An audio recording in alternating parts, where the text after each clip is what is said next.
यह घटना सन 1930 की है। बिहार और झारखंड की सीमा पर बहने वाली सोन नदी के ऊपर अंग्रेजों ने एक विशाल पुल बनवाया था। उस समय यह पुल इंजीनियरिंग का चमत्कार माना जाता था। लोहे और पत्थरों से बना इतना मजबूत पुल उस इलाके के लोगों ने पहले कभी नहीं देखा था। लेकिन उस पुल के बनने की कहानी सीधी नहीं थी। गांव के बुजुर्ग बताते हैं कि जब निर्माण चल रहा था, रोज कोई ना कोई मजदूर किसी हादसे का शिकार हो जाता। कभी कोई ऊंचाई से गिरकर मर जाता, कभी कोई भारी पत्थर के नीचे दब जाता, और कई बार तो मजदूर काम करते करते अचानक गायब हो जाते। लोगों ने यह बात नोटिस की थी कि जिन दिनों नदी का जलस्तर बढ़ता, पुल के नीचे से अजीब आवाजें आती, जैसे कोई रो रहा हो, जैसे कोई मदद के लिए पुकार रहा हो। धीरे धीरे अफवाहें फैलने लगी कि अंग्रेज इंजीनियरों ने पुल जल्दी पूरा करने के लिए मानव बलि दी थी। कुछ लोग कहते थे कि 5 मजदूरों को जिंदा ही गाड़ दिया गया था ताकि पुल तभी न गिरे। गांव वालों के दिल में डर बैठ गया। दिन में पुल से आना जाना ठीक था, लेकिन रात में कोई उस रास्ते पर कदम रखने को तैयार नहीं होता था। बरसात की एक रात थी। एक ट्रक ड्राइवर जिसका नाम था गफूर मियां अपनी गाड़ी लेकर पुल पार कर रहा था। रात के लगभग 12 बजे थे। चारों तरफ घना अंधेरा और सिर्फ नदी की गरजती आवाज। अचानक उसका ट्रक पुल के बीचों बीच जाकर बंद हो गया। गफूर ने कई बार स्टार्ट करने की कोशिश की, लेकिन इंजन से सिर्फ खरखर की आवाज आई। तभी उसने देखा पुल के दूसरे छोर पर एक औरत खड़ी है। वो पूरी तरह भीगी हुई थी, जैसे अभी अभी नदी से निकली हो। उसके लंबे बाल चेहरे पर चिपके हुए थे। उसने हाथ उठाकर इशारा किया, मदद करो। गफूर का दिल तेजी से धड़कने लगा। उसने सोचा कि शायद कोई डूबते हुए बच गया है। वो ट्रक से उतरने ही वाला था कि अचानक औरत की चीख गूंज उठी, इतनी तेज कि पुल हिल गया, और देखते ही देखते वो परछाई धुएं की तरह गायब हो गई। अगले दिन सुबह लोगों को गफूर का ट्रक तो पुल पर खड़ा मिला, लेकिन गफूर कहीं नहीं था। न उसकी लाश मिली, न कोई निशान। उसके बाद से लोग पक्के यकीन से कहने लगे कि ये पुल शापित है। रात को यहां कोई नहीं रुक सकता। गांव के बच्चे जब भी नदी के किनारे खेलते, उन्हें अक्सर दूर से औरत के रोने की आवाज सुनाई देती। कभी कभी कोई नाविक दावा करता कि उसने पुल के नीचे अजीब परछाइयां तैरती देखी हैं। गफूर मियां के गायब होने की घटना के बाद लोग और भी डर गए। रात में पुल पार करने वाले ट्रक ड्राइवर अब उस रास्ते से बचने लगे। लेकिन सरकार के लिए यह पुल जरूरी था, क्योंकि वही नदी पार करने का सबसे आसान रास्ता था। कई साल बीत गए। सन 1975 में जब देश में इमरजेंसी का दौर चल रहा था, तब एक सरकारी आदेश निकला पुल की मरम्मत करने के लिए। मरम्मत के लिए दिल्ली से एक इंजीनियर आया। उसका नाम था अरुण मिश्रा। अरुण पढ़ा लिखा, आधुनिक सोच का आदमी था। उसे भूत प्रेत की कहानियों पर जरा भी यकीन नहीं था। लेकिन गांव वालों ने उसे चेतावनी दी, साहब, दिन में काम करना, लेकिन रात को पुल पर मत रुकना, वहां कोई इंसान जिंदा नहीं बचता। अरुण ने हंसते हुए कहा, यह सब अंधविश्वास है। अगर पुल पर हादसे हुए हैं तो वजह इंजीनियरिंग की गलती होगी, भूत प्रेत की नहीं। इसी बीच एक स्थानीय पत्रकार समीरा खान को यह कहानी पता चली। समीरा साहसी और जिज्ञासु लड़की थी।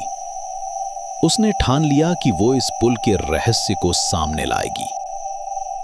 उसने अरुण से मुलाकात की और कहा, लोग कहते हैं कि यह पुल शापित है, लेकिन आप मानते हैं कि यह सिर्फ अंधविश्वास है? तो क्यों ना हम दोनों एक रात पुल पर रुककर देखें। अगर कुछ नहीं हुआ तो सच सबके सामने आ जाएगा। अरुण पहले तो हिचकिचाया, लेकिन फिर मान गया। 12 जुलाई 1975 की रात पूरा गांव सन्नाटे में डूबा था। समीरा और अरुण अपने टॉर्च और कैमरे लेकर पुल पर पहुंचे। रात के 11 बजे थे। नदी का पानी गरज रहा था। दूर कहीं से उल्लू की आवाज सुनाई दी। दोनों पुल के बीचों बीच बैठ गए। अरुण ने नोट्स बनाना शुरू किया। समीरा कैमरा लेकर हर तरफ तस्वीरें खींचने लगी। पहला घंटा बिना किसी घटना के बीता। समीरा ने हल्की हंसी में कहा, देखा, यहां कुछ नहीं है। ये सब गांव वालों की डर की कहानियां हैं। अरुण ने भी सहमति में सिर हिलाया। लेकिन तभी अचानक रात के ठीक 12 बजे पुल पर ठंडी हवा का झोंका चला। समीरा का कैमरा अपने आप क्लिक करने लगा। अरुण की टॉर्च बार बार बंद और चालू होने लगी। पुल के नीचे से जैसे कोई बांसुरी बजा रहा हो वैसी आवाज आने लगी। दोनों ने नीचे झांका, लेकिन वहां सिर्फ काली लहरें थीं। अचानक समीरा को लगा कि किसी ने उसका कंधा छुआ। उसने पीछे मुड़कर देखा। एक बूढ़ा आदमी फटे हाल कपड़ों में खड़ा था। उसके हाथ में जंग खाया लालटेन था और आंखें लाल चमक रही थीं। बूढ़े ने धीमी आवाज में कहा, तुम यहां क्यों आए हो? ये जगह तुम्हारे लिए नहीं है। जो सच तुम ढूंढ रहे हो वो तुम्हें मार देगा। अरुण घबराकर बोला, आप कौन हैं? यहां क्या हो रहा है? लेकिन बूढ़ा कुछ और कह पाता उससे पहले ही धुएं की तरह गायब हो गया। समीरा ने कैमरे से तस्वीरें देखीं। हर फोटो में धुंधली परछाइयां थीं। कभी एक औरत, कभी बच्चे, कभी नदी से निकलते हाथ। और तभी पुल पर रखी अरुण की नोटबुक अपने आप खुल गई। उस पर पेंसिल चलने लगी और लिखा गया, ये पुल 5 बलियों से बना है। जब तक उनकी आत्माएं शांत नहीं होंगी, कोई जिंदा यहां से नहीं जाएगा। समीरा और अरुण के रोंगटे खड़े हो गए। उसी वक्त हवा इतनी तेज चली कि दोनों को लगा पुल टूटने वाला है। और दूर से फिर वही चीख सुनाई दी एक औरत की, जिसने गफूर मियां को गायब कर दिया था। पुल पर हवा चीख रही थी। समीरा और अरुण कांपते हुए एक दूसरे को देख रहे थे। अरुण ने धीरे से कहा, ये सब मेरी आंखों के सामने कैसे हो रहा है? मशीनरी, कैमरा, नोटबुक सब अपने आप चल रहे हैं। ये साइंस से परे है। समीरा ने घबराई आवाज में कहा, मैंने सुना है कि यहां मजदूरों की बलि दी गई थी। शायद वही आत्माएं अब भी यहीं फंसी हुई हैं। अचानक पुल के नीचे से बच्चों की खिलखिलाहट सुनाई दी। समीरा कांप उठी। ये बच्चों की आवाज। आधी रात को नदी में कोई बच्चा कैसे हो सकता है? दोनों ने नीचे झांका। काली लहरों के बीच 5 धुंधली परछाइयां तैर रही थी, जैसे कोई हाथ हिला रहा हो, मदद मांग रहा हो। पुल के एक छोर से धुंध का गुबार उठने लगा। धीरे धीरे उस धुंध से 5 आकृतियां बनी। सबके कपड़े फटे थे, शरीर खून से लथपथ, उनकी आंखें खाली गड्ढों जैसी। एक मजदूर ने टूटी आवाज में कहा, हम जिंदा दफन किए गए थे, हम आजाद होना चाहते हैं। समीरा ने कांपते हाथों से कैमरा उठाया और फोटो खींचने लगी, लेकिन हर फोटो लेने पर कैमरे की स्क्रीन पर सिर्फ एक ही शब्द चमकता, मर जाओ। अरुण ने हिम्मत करके पूछा, तुम लोग हमसे क्या चाहते हो? अचानक उन आत्माओं की चीखें गूंज उठीं, खून, खून दो, तभी ये पुल जिंदा रहेगा। हवा इतनी तेज हो गई कि दोनों पुल पर टिकना मुश्किल हो गया। अरुण की टॉर्च उसके हाथ से छूट गई और सीधा नदी में जा गिरी। समीरा का कैमरा अपने आप जमीन पर गिरा और टूट गया। और फिर अरुण ने महसूस किया कि किसी ने उसके पैरों को जकड़ लिया है। उसने नीचे देखा, लोहे जैसी ठंडी उंगलियां उसकी एड़ी पकड़े थीं, जो पुल की दरार से निकल रही थीं। समीरा ने उसका हाथ पकड़कर खींचा, लेकिन अरुण की चीख निकल गई, ये मुझे नीचे खींच रहे हैं, मुझे बचाओ। समीरा पूरी ताकत से उसे खींच रही थी।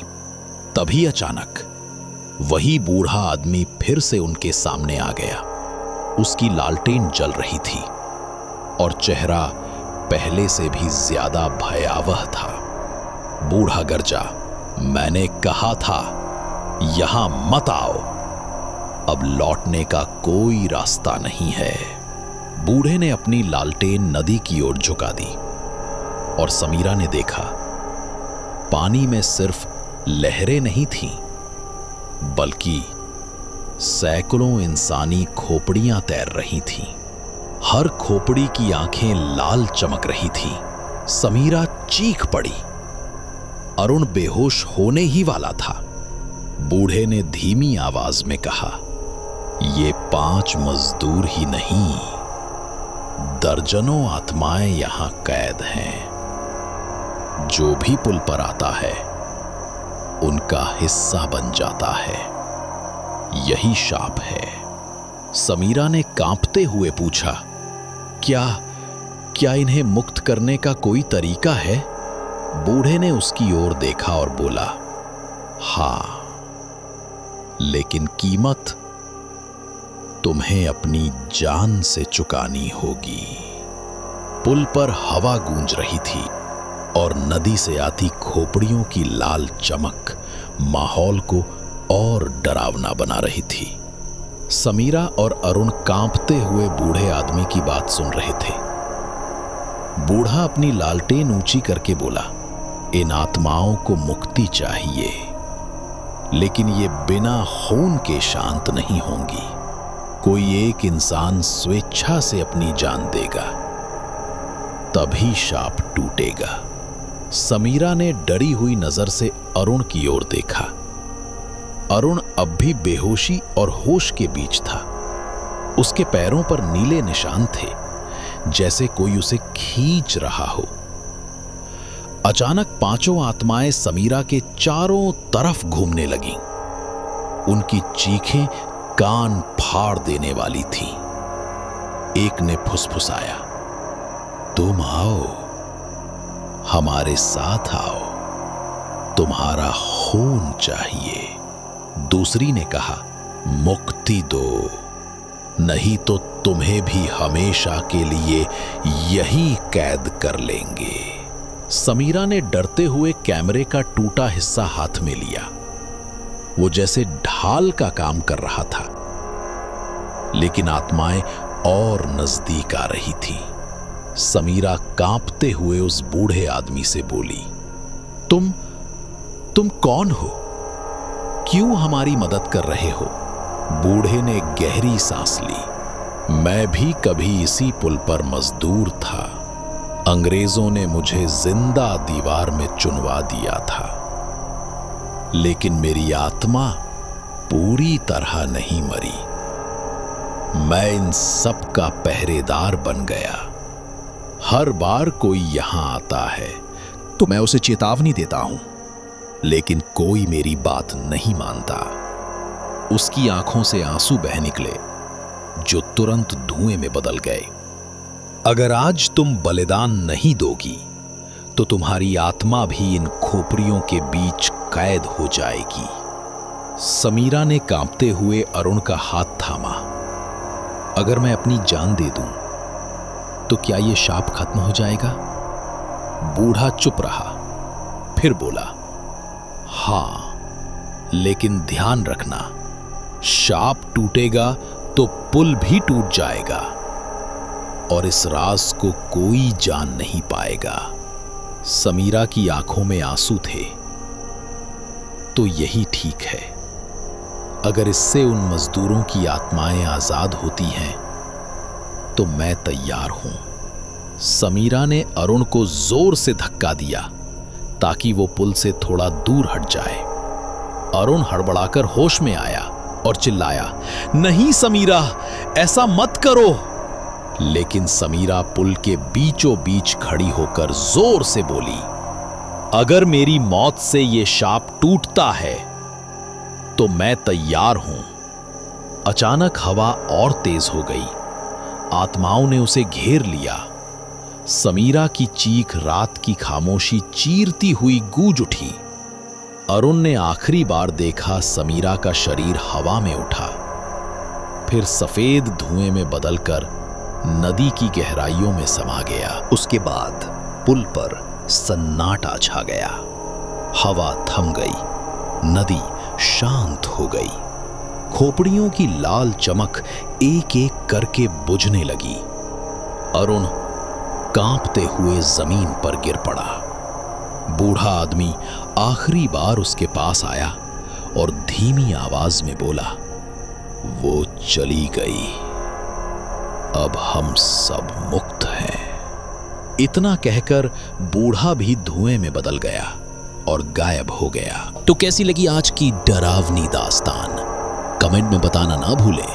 और अगर डर का ये सफर जारी रखना है तो चैनल को सब्सक्राइब करें। मिलते हैं अगली कहानी में। तब तक अकेले मत सुनना।